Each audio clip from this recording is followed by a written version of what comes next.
To blog or not to blog? That's the question that's raging through cyberspace, and it's the debate that's putting blogs everywhere on the public's radar. They say that blogging is the start of a conversation. Bloggers offer an opinion on a topic, looking for a response from their readers.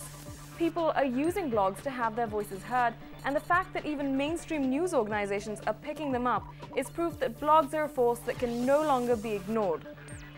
But who are all these bloggers, and why do they blog? Are they aspiring writers, politicos, novelists, or do they just want to be civic superheroes? Well, to find out more, in today's episode of Wired and Active, we're focusing on why people write blogs and how these blogs are covering the news in different parts of the world. I'm your host, Saida Akhtar, and today we're going to be speaking to bloggers, both local and international, in hotspots around the world. So hold on to your keyboards and get ready to plunge yourself into the world of Wired and Active.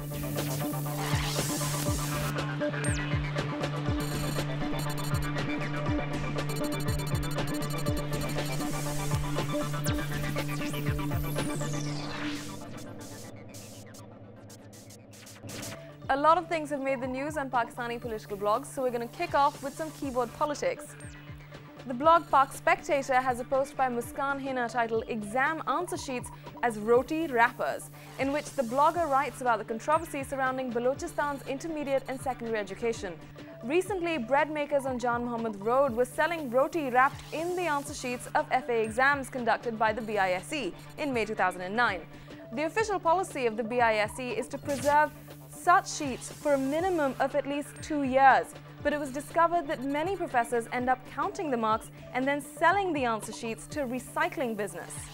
Another example of government idiocy was the title of a post on the blog 5 Rupees.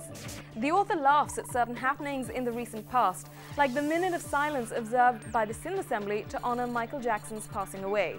Something else that didn't go unnoticed by the author was a comment by the sports minister Aftab Jilani, who blamed the PCP for losing the World Cup 2011 hosting rights.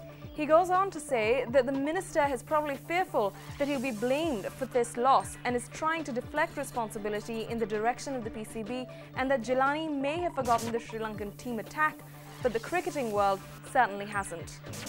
And finally, to the best piece of news coming from the political circles, or should I say circus. Under the headline, Disgusted by the Barbaric, Jungly Politicians of the Punjab Assembly, the blog Gappu.com wrote about the confrontation between opposing groups of the Pakistan Muslim League. He writes that the members attempt to harm each other physically with things like budget books, and he finds himself wondering how we voted such uncivilized people into political office in the first place. He believes that these politicians are not the true representatives of the people of Pakistan. Lastly, he asks a question which every Pakistani probably should be asking themselves, which is, when will the educated people make their way into the political scenario of Pakistan, and when will we get rid of our corrupt political dynasties? With local news out of the way, it's time now for our international headlines in a segment we call Global Wires. Since Twitter started getting coverage for its role in the happenings in Iran, commentators have expressed concern over which Twitter feeds are fake and whether Twitter could be used to spread misinformation. The unofficial Twitter watchdog TwitSpam has a list of fake Iran election tweeters, and their feeds make for fascinating examples of reverse propaganda in action. TwitSpam also found another controversy, which was that some of the top tweeters on the Iran issue had their roots in a country which is supposed to be its enemy number one, namely Israel.